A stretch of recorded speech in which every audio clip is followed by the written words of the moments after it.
रेखल का मारस कपि भालू, मोहि बिलो की तोर मैं कालू। खोजत रेउ तो सुत घाती, आजु निपातु जुड़ावऊ छाती। अस कहे छाड़ सिबान प्रचंडा, लक्ष्मण किए सकल सतखंडा।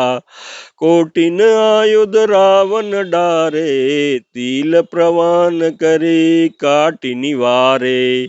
पुनि निज बानन किन्न प्रहारा, स्यंदनु भंजे सारथि मारा। सत सत सर मारे 10 भाला, गिरि श्रृंगन जनु प्रभ सिंह ब्याला।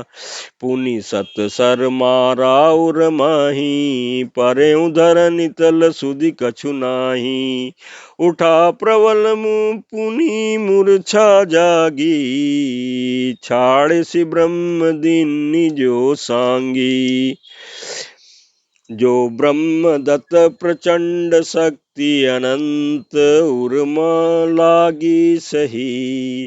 पर यो वीर बिकल उठाव, 10 मुख अतुल बल महिमा रही। ब्रह्मांड भवन विराज जाके, एक सर जिमि रज कनी। तेहि उठावन मूल रावण, नहीं त्रिभुवन घनी।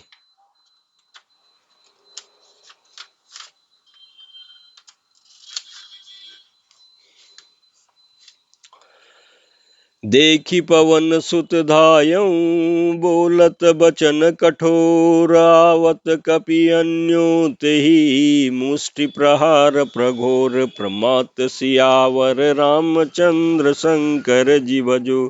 इस चौपाई के प्रसंग में तुलसीदास जी कहते हैं कि लक्ष्मण जी ने पास जाकर के कहा, अरे दुष्ट वानर भालुओं को क्या मार रहा है, मुझे देख, मैं तेरा काल हूँ। रावण ने कहा, अरे मेरे पुत्र के घातक, मैं तुझको ही ढूंढ रहा था, आज तुझे मारकर अपनी छाती ठंडी करूंगा।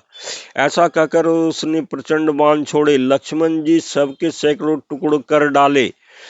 रावण ने करोड़ों अस्त्र चलाए, लक्ष्मण जी ने उनको तिल के बराबर करके काट कर हटा दिया। फिर अपने बाणों से उस पर प्रहार किया और उसके रथ को तोड़कर सारथी को मार डाला। रावण के 10 मस्तकों में 100 बाण मारे, वे सिरों में ऐसे बैठ गए मानो पहाड़ के शिखरों में सर्प प्रवेश कर रहे हों।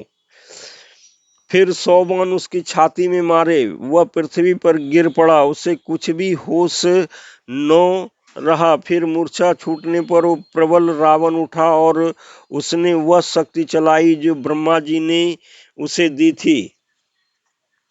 वह ब्रह्मा की दी हुई प्रचंड शक्ति लक्ष्मण जी की ठीक छाती में लगी। वीर लक्ष्मण जी व्याकुल होकर गिर पड़े। तब रावण उन्हें उठाने लगा, पर उसके अतुलित बल की महिमा यों ही रह गई, व्यर्थ हो गई, वह उसे उठा न सका।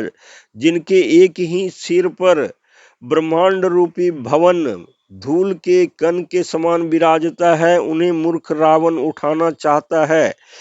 वह तीनों भुवनों के स्वामी लक्ष्मण जी को नहीं जानता। यह देखकर के पवन पुत्र हनुमान जी कठोर वचन बोलते हुए दौड़े। हनुमान जी के आते ही रावण उन पर अत्यंत भयंकर घूसे का प्रहार किया।